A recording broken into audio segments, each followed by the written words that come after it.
Então vamos assim, acalmando os nossos corações, agradecendo ao Mestre Jesus mais uma vez, pela oportunidade bendita de estarmos aqui. Nós sabemos a importância desse estudo, esse grupo tão coeso, há quase um ano juntos, estudando, aprendendo com André Luiz, esse mestre tão grande aí que abre portas tão importantes para nós.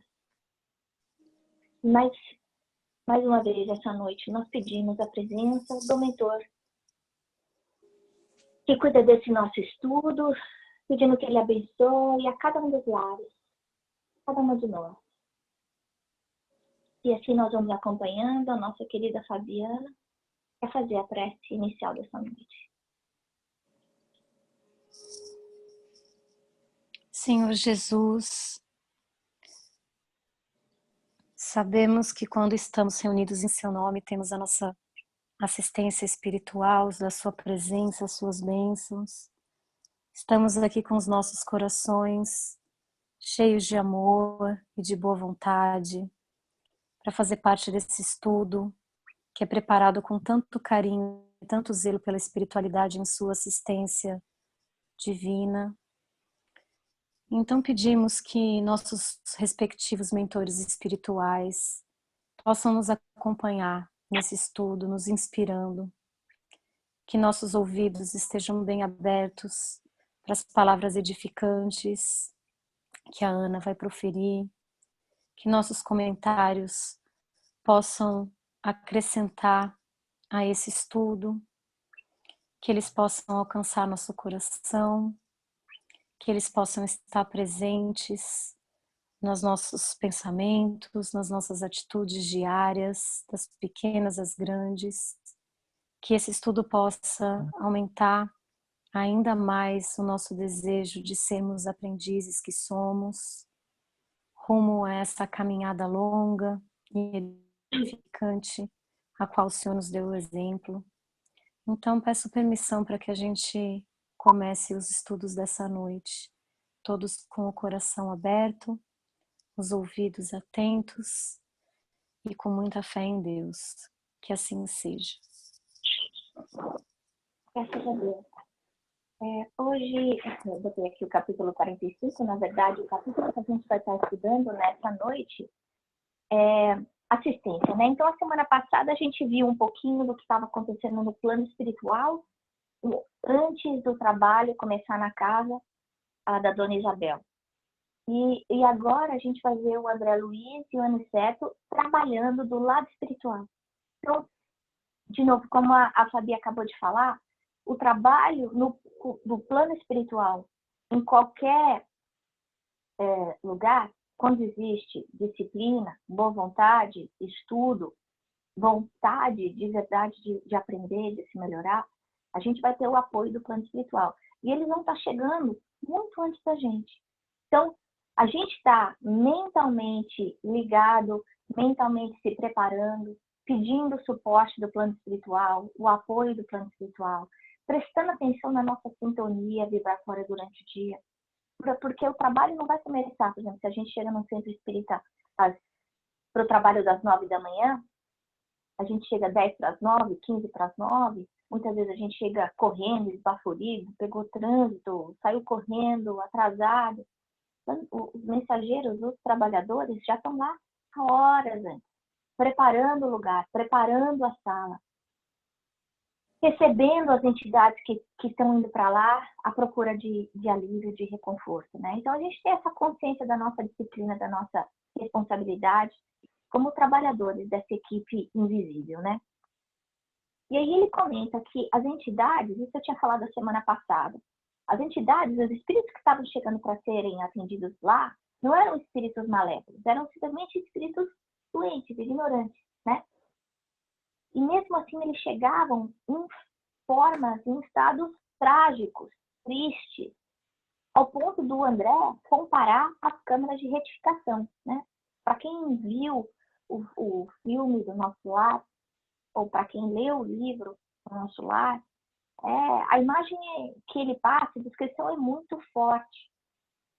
Parece filme de terror, né, das pessoas, do jeito que as pessoas, que os espíritos chegam lá, né? Então ele fazendo essa comparação de quão ruim era o estado das entidades que chegavam para o trabalho para receber ajuda.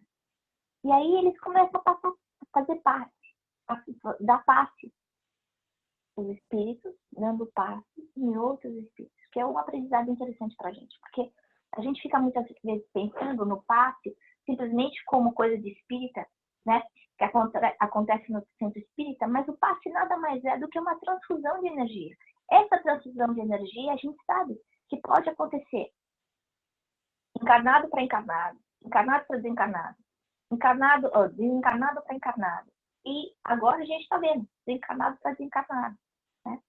A gente conhece aqui na Terra formas de tratamento, como o reiki, por exemplo, que não tem nada a ver com espiritismo, ou a imposição de mãos, como a gente vê em algumas religiões orientais, que nada mais são do que essa transfusão de energia positiva. Então, o que eles estão falando? Aplique os seus recursos. Que eu achei esse chamamento tão forte, porque isso é pra gente. Como é que eu estou aplicando os meus recursos? Porque muitas vezes eu escutei gente chegando para mim no centro espírita e falando: Ana, eu queria muito conseguir trabalhar, mas eu queria dar paz, mas ainda sou tão imperfeita, porque eu perco a paciência, porque isso, ou porque aquilo. Eu não consigo trabalhar minha reforma íntima. Gente, ele fala aqui, todo mundo que tiver boa vontade e disciplina consegue ajudar. Boa vontade, disciplina. A gente precisa escutar aí o conselho de Emmanuel para o Chico. O que precisa para conseguir ser um bom espírita? Para conseguir corresponder às expectativas, aos nossos compromissos do plano espiritual, que a gente fez antes de encarnar. Disciplina, disciplina, disciplina.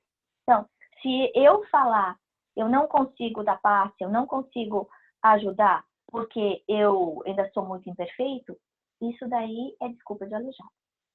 Então, é a gente que está com uma vontade, é a gente que não quer, né?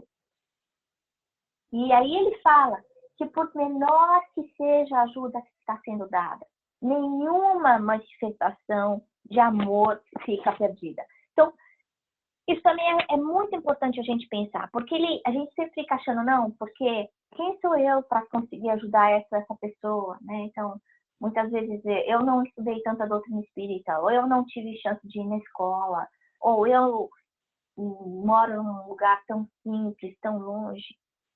E ele fala que os trabalhadores mais simples, mais apagados, muitas vezes conseguem dar essa exemplificação em lutas comuns.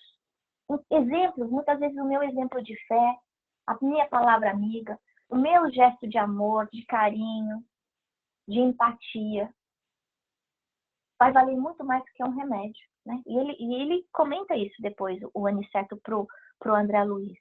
E aí o André, quando começa a trabalhar para ajudar os mais necessitados, ele não vai lembrar dele, André, doutor, importante, né? Ele se lembra da Narcisa, que foi aquela enfermeira humilde da Câmara, que trabalhava na Câmara de Retificação, que não tirava folga, que não reclamava de ter que ficar limpando o vômito, que amava todo mundo, que não perguntava o porquê ou o que aconteceu e simplesmente doava amor, né? E aí ele pensa, a gente consegue muito mais resultado, muitas vezes, com o amor do que com medicação, né? E a gente vê, por exemplo, crianças que têm problema, crianças difíceis, muitas vezes é falta de amor. Se a gente pensar hoje, uma das doenças mais duras que a gente encontra hoje na humanidade, que é depressão, o que é? Falta de amor. Amor próprio, muitas vezes a pessoa não consegue se amar, ou a pessoa não consegue receber o amor, ou muitas vezes essa pessoa nem tem de quem receber o amor. Por quê? Porque a gente é dando que se recebe, né? E aí, a mensagem que Narcisa, né? passa para ele, que o André se lembra, nunca te negues quanto possível auxiliar os que sofrem. Então, lembrar disso no nosso dia a dia. Porque muitas vezes a gente fala, não, mas a minha vida já é tão enrolada, eu já sou tão ocupada, porque eu tô doente, porque eu tenho que ir na escola, porque eu tenho que buscar o meu filho. Nunca te negue ao trabalho. Ao pé dos enfermos, não esqueça que o melhor remédio é a renovação da esperança. Ontem eu encontrei com algumas mulheres brasileiras que moram aqui pela primeira vez. E uma delas faz um trabalho muito bonito numa non-profit que chama Adelante Mulheres. Adelante Mulheres. E trabalha com adolescentes. O target é adolescentes latinas. Mas tem muitas adolescentes de minoria em geral, né? E ela já trabalha nessa non-profit há muito tempo, aconselhando profissionalmente, estimulando as meninas, ajudando elas a se enxergarem de uma forma mais positiva, porque a autoestima é muito baixa. E ela disse que teve um jantar beneficente em que algumas dessas adolescentes foram convidadas e ela foi, e aí teve a oportunidade de conversar com várias delas. E aí perguntar o que você acha que essa organização te ajudou nesse último ano? Como é que ela te ajudou? O que ela mudou na sua vida? E ela disse que o que ela escutou mexeu tanto com ela, que ela falou assim, vocês me dão esperança de que eu posso mudar a minha realidade, a realidade da minha família. Vocês me ajudam a me ver de uma forma diferente, a me valorizar, como eu nunca tinha me valorizado, como ninguém nunca tinha me falado. Então, essa migalha de esperança que muitas vezes a gente dá sem ter consciência do impacto que está vendo na vida dessas pessoas. Então, por exemplo, essa menina agora está terminando o high school, vai aplicar para uma escola de medicina. Então, pensar na diferença que a gente pode muitas vezes fazer, simplesmente com o nosso tempo na vida dessas pessoas. Nessa non-profit especificamente, dessa amiga minha, ela trabalha com essas meninas uma vez por mês. Não é nada. Por algumas horas. Isso não é significativo se a gente for pensar no impacto que está tendo na vida dessas pessoas.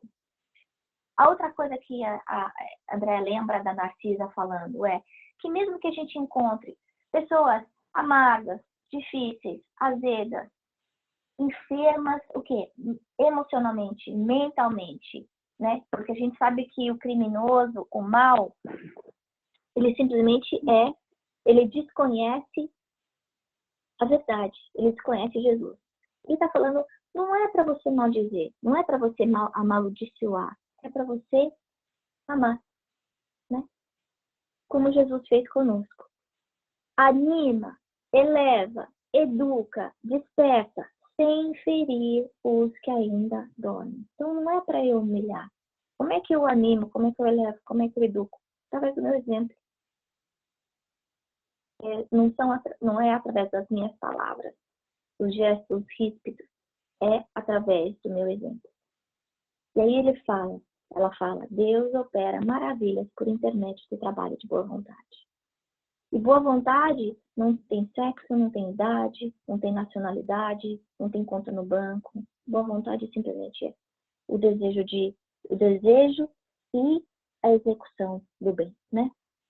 E aí, voltando aí, a gente já comentou do amor, que é esse remédio poderoso.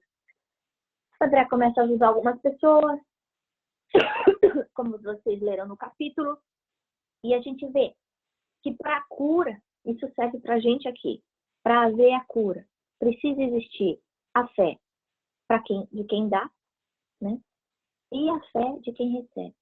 Tanto é que, quando o André está dando o passe, ele descreve, inclusive, a massa mental, né? A carga mental que estava envolvendo a fronte da mulher que ele vai ajudar, que não estava conseguindo enxergar. O que também, se a gente for pensar em outro ensinamento interessante, né? Como a gente já vem repetindo ao longo dos outros capítulos, que a gente morre e não muda.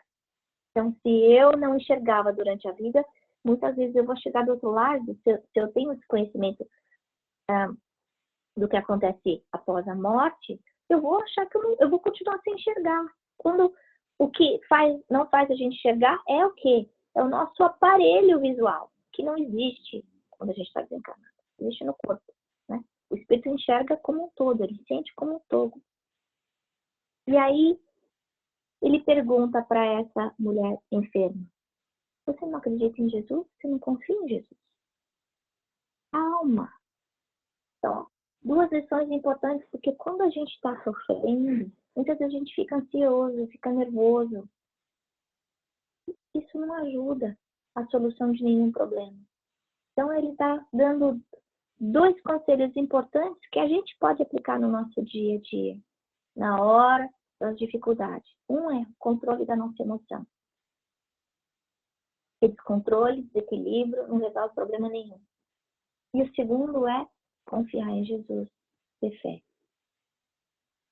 E aí, André começa a doar amor e ele fala da mudança que ele vê acontecendo na fronte, né? A iluminação, a luz que aparece. Isso é outra coisa que a gente conhece, não só da doutrina espírita, que são os chakras, né? Então, o porquê aí essa iluminação aqui? O chakra coronário é a ligação com o alto, né?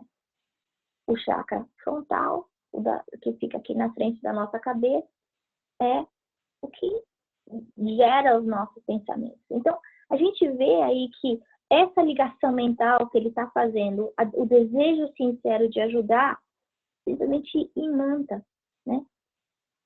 A parte superior da cabeça dele, a fronte dele, né? O desejo.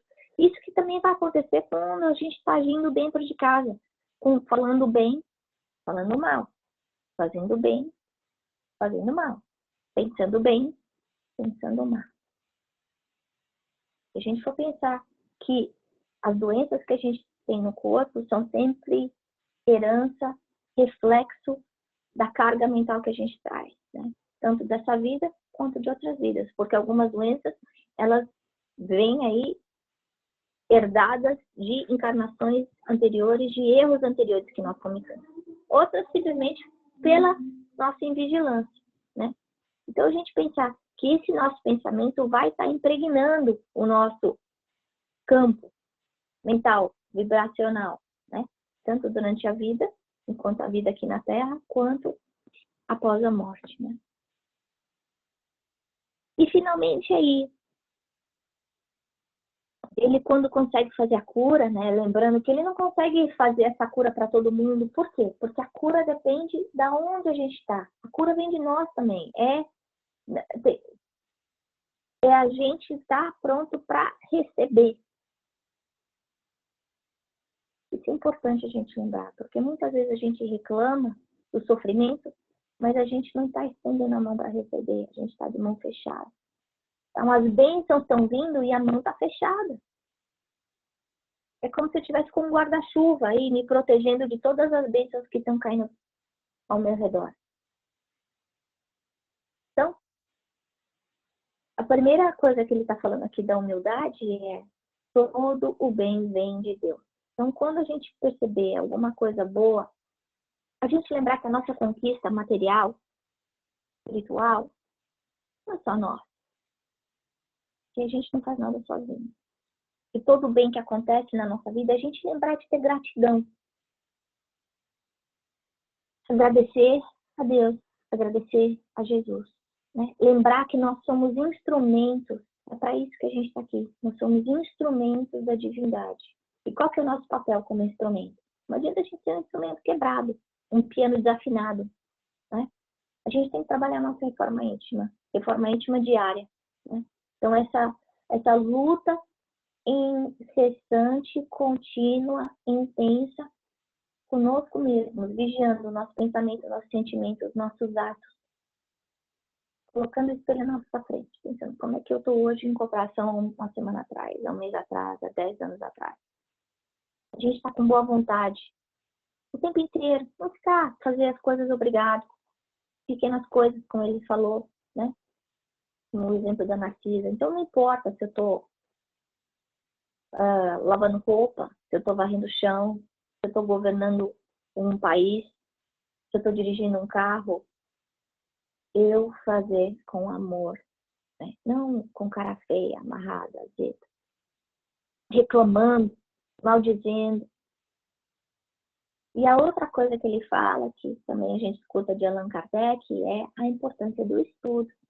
Então, a gente só vai conseguir se melhorar quanto mais a gente estudar, né? Então, lembrar dessa ligação com Deus, da importância da nossa fé, da importância da nossa prece na nossa autocura, mas também na nossa vida aí como instrumento de Deus, da divindade, para fazer o bem para todos, né? E era isso que eu tinha para falar para vocês essa noite. Esse capítulo realmente mexeu muito comigo. Alguém quer comentar?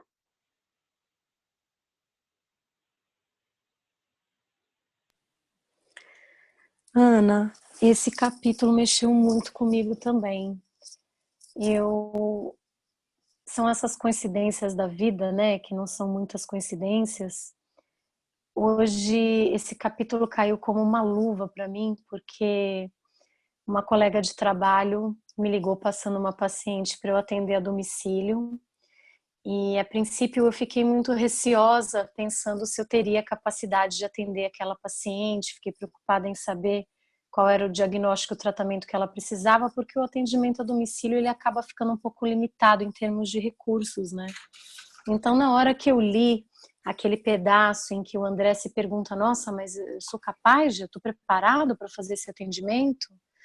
Aquilo mexeu muito comigo, porque por estarmos encarnados e por estarmos mais influenciados pela matéria, mesmo que a gente tenha o comprometimento de estudar, de se melhorar, é engraçado como a gente acaba deixando como plano de fundo essa questão da espiritualidade, né? Porque o meu atendimento não é só como fisioterapeuta, né?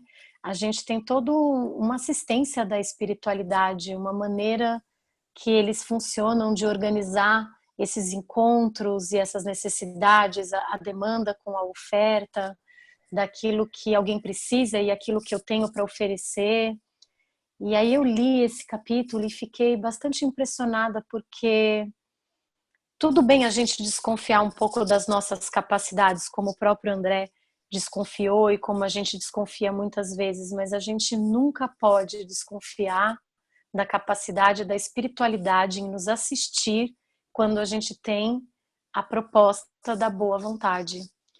Então isso para mim bateu muito forte hoje. Eu acho que é uma coisa que a gente tem que levar para a gente em muitas situações que a gente vivencia de insegurança, porque eu sei que às vezes a gente não deixa de fazer por preguiça ou qualquer outra coisa menos nobre. Às vezes é por insegurança e é aquela coisa da gente querer oferecer o melhor e de repente não saber se aquilo que a gente tem para oferecer é tão bom assim.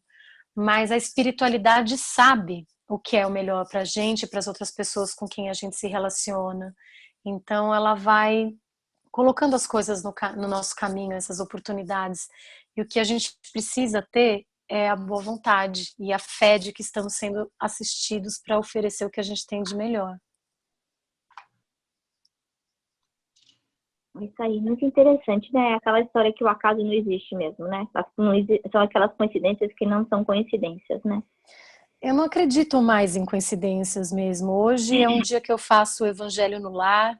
Meu marido ficou preso no trabalho, eu fiz o evangelho sozinha e aí eu abri aquele livro Jesus no Lar e falava justamente isso, a regra de ajudar. E ele termina o capítulo, né, o mestre Jesus dizendo: a boa vontade é nosso recurso de cada hora. Então, assim, realmente, quando a gente se dispõe de alguma forma com a nossa boa vontade, a espiritualidade nos assiste, né? É o que a gente costuma dizer vulgarmente, assim, a gente fala, o universo conspira a favor, né? E eu acho que conspira mesmo, porque quando a gente se coloca assim com essa boa vontade, A espiritualidade nos assiste e a gente consegue ter um resultado melhor mesmo. E isso não tem nada a ver com a gente, né? Isso, a gente é só instrumento, como o André foi e como nós devemos nos posicionar para ser, né? Agora, uma coisa que é importante é a gente lembrar da importância do estudo, do conhecimento, né? Então, a gente tem responsabilidade também. Então, não é nem tanto só céu, nem tanto a terra. Então, por exemplo, o exemplo que a gente viu do André Luiz, ele não saiu. Quando ele estava ainda despreparado, quando ele tenta, no livro Nosso Lar, dar um passe ou ajudar um dos doentes lá que estavam na Câmara de Retificação, a pessoa piora. Então, a gente tem essa consciência de que quando a gente assumir o trabalho, esse trabalho vem com responsabilidade. Que tipo de responsabilidade? Para eu, normalmente, no trabalho, quem está fazendo aquilo tem que ter um esforço maior do que as outras pessoas. Então, eu colocar o tempo disponível, eu ter a disciplina para me dedicar àquela coisa que eu me propus, além da boa vontade. Só a boa vontade é fundamental, né? Como você falou, a gente querer ajudar, a gente está aberto para essas oportunidades, mas a gente lembrar quão é importante a gente estar preparado. Por exemplo, você aí, se tem essa pessoa que precisa de ajuda na casa dela, você já fez faculdade, você já trabalhou como fisioterapeuta há muitos anos, você tem aí a sua bagagem acadêmica e a sua experiência profissional. Agora, como é que eu, que não sou fisioterapeuta, posso fazer uma coisa dessa? Eu não posso. Por quê? Porque eu não estudei para isso. Então, a gente tem essa humildade também, de não achar que a gente está pronto para fazer coisas todas, né? Então, a gente lembrar do processo. Primeiro a gente aprende a engatinhar, depois a andar, depois a correr. Então, a gente tem essa humildade também, né? Para a gente estar pronto para esfregar o chão, como o André Luiz fez na Câmara da Retificação, antes de poder ajudar os doentes de verdade. Então, se ajuda agora, que a minha capacidade está em limpar o vômito do outro, como aconteceu com ele no livro Nosso Lar, é isso que eu vou fazer. Até eu estar pronta para fazer um pouco mais. Para ele, aí demorou mais de um ano até ele estar pronto para poder fazer esse tipo de assistência com os enfermos, né? Ana, o que parece que foi transmissão de pensamento. Eu estava pensando, uma das coisas que eu estava pensando aqui termina nisso que você acabou de falar. Para mim, uma das passagens bem interessantes foi a comparação do André, da cura recebida pela senhora cega, e em seguida, que a cura é enviada por Deus, né? Mais um momento em que ele pede, né? Pergunta se ela confia em Deus. E logo em seguida a comparação que ele faz do rapaz que chegou doente e do Gamboa e que não conseguiu um melhoramento. Todavia, ele também cita mais 2 ou 3, se eu não me engano aqui, irmãos que foram auxiliados, que não receberam nenhum auxílio. Mas aí ele tem uma passagem aqui que realmente isso ficou bem claro para mim, a mensagem dada ficou bem claro para mim, quando ele disse que sugeriu internar-se, sugeriu o rapaz que teve um pequeno melhoramento após a senhora cega, internar-se em alguma casa espiritual de tratamento, mas recomendou ao rapaz que preparasse a vida mental para colher o benefício. E logo em seguida, quando ele está conversando com a Aniceto, ele cita mais uma vez que alguma ajuda foi prestada, mas que muitos se mantiveram impermeáveis ao auxílio. Então, assim, ele falou ao primeiro, recomendou que a vida mental fosse preparada para recolher o benefício e mostrou que outros estavam impermeáveis, outros não se prepararam nesse tipo. E trazendo para o que vocês falaram, conectando com o que vocês falaram, eu acho que vale muito do enfermo que vai receber ajuda, mas vale muito também da gente que está prestando ajuda. Eu acho que conecta muito com o que a Fabi falou e com o que você falou, de que às vezes a gente não se acha capaz, o próprio André não se achou capaz, mas se houver boa vontade, eu acredito que a espiritualidade vai estar ali para te ajudar, mas que você não seja impermeável ao serviço, que você fique de mente aberta o tempo inteiro para ver se haja de boa vontade dentro do seu coração. E assim, esse capítulo de hoje também, Fabi, foi que nem você, foi meio que uma resposta para uma coisa que aconteceu na minha vida hoje, assim, alguns pedidos que eu tava meio com medo de não ser capaz de, até porque eu tô com um monte de coisa paralela acontecendo profissionalmente e de não ser capaz, mas foi meio que assim, não foi um tapa na cara, né? Porque eles não dão tapa, vamos dizer, foi um alisado, assim, viraram o meu rosto pro lado, que se você tiver boa vontade, confie na espiritualidade, não fique impermeável ao serviço, muda a sua vibração mental, que você vai receber ajuda da esfera superior, né? Que você é capaz, afinal de contas, no meu caso, né? A gente está aqui a trabalho, digamos assim, né? Ninguém encarnou no mundo de prova e expiação para curtir a vida, né? Veio trabalhar, né? Se trabalhar, se melhorar internamente. É isso aí. E o trabalho sempre vai aparecer de um jeito ou de outro, né? É só a gente estar atento mesmo, que o convite aparece. Pois é. Bom, são 8 horas agora. Obrigada, meninas, por esse estudo tão bom. Vamos agradecendo mais uma vez a espiritualidade amiga que nos acompanha, que nos inspira. E fica aí conosco durante o dia todo. A gente vê as coincidências que não são coincidências, os convites que aparecem, que batem na nossa porta, mas que exigem de nós a nossa boa vontade, como o Odeide falou, a gente não está impermeável, e também o nosso esforço, o nosso trabalho do quê? A melhora interior. E também entender que se a gente não der o primeiro passo, né, a gente não vai conseguir alcançar os objetivos que a gente quer. E assim nós vamos pedindo mais uma vez, Senhor, que nos envolva em muita luz, em muita paz, que cada uma de nós possa receber aquela transfusão de energias curadoras, todos nós, encarnados e desencarnados. E vamos acompanhando a Deise na prece final. Vamos nos concentrar, estabelecendo mais uma vez a conexão com os nossos guias e mentores, agradecendo aos irmãos que nos proporcionam esse estudo, agradecendo a presença de todos, encarnados e desencarnados, pelo tempo desempregado para essa atividade de construção do bem. E pedimos humildemente, Senhor, elevando o nosso coração a Deus e pedindo com toda a nossa fé, primeiramente agradecendo por todos os bens, todas as dádivas e o acesso a esse tipo de informação, e te pedindo humildemente que nos ajude nessa caminhada tão árdua, que nos ajude na construção dessa oficina mental, dessa perfeição mental em que a gente tem que atingir, que não nos permita criar os bloqueios que às vezes nós mesmos criamos, nos separando da espiritualidade maior, não permitindo com que aqueles irmãos que nos observam, que seguem a nossa conduta e a nossa vida aqui na Terra encarnados, entreguem as mensagens que eles trazem com tanto carinho, entreguem o auxílio que às vezes deixamos de receber por nossa própria inobservância e indisciplina nos campos da fé e nos campos do trabalho árduo na esfera do Cristo. Agradecemos por mais essa oportunidade, agradecemos pela vida que nos foi dada, pela família em que nós encarnamos, pela saúde daqueles que estão ao nosso redor, e pedimos humildemente que, se for do nosso merecimento, que recebamos diariamente essas pistas, essas solicitações de trabalho, que nunca nos falte o trabalho, que nunca nos falte a oportunidade de ajudar, e que assim a gente vá dando um passinho atrás do outro, e que a gente avance nessa encarnação, assim como foi programado antes da nossa reencarnação. Te agradeço por tudo, pela vida de todos aqui, pela ajuda prestada e pela ajuda recebida por nós nesse estudo,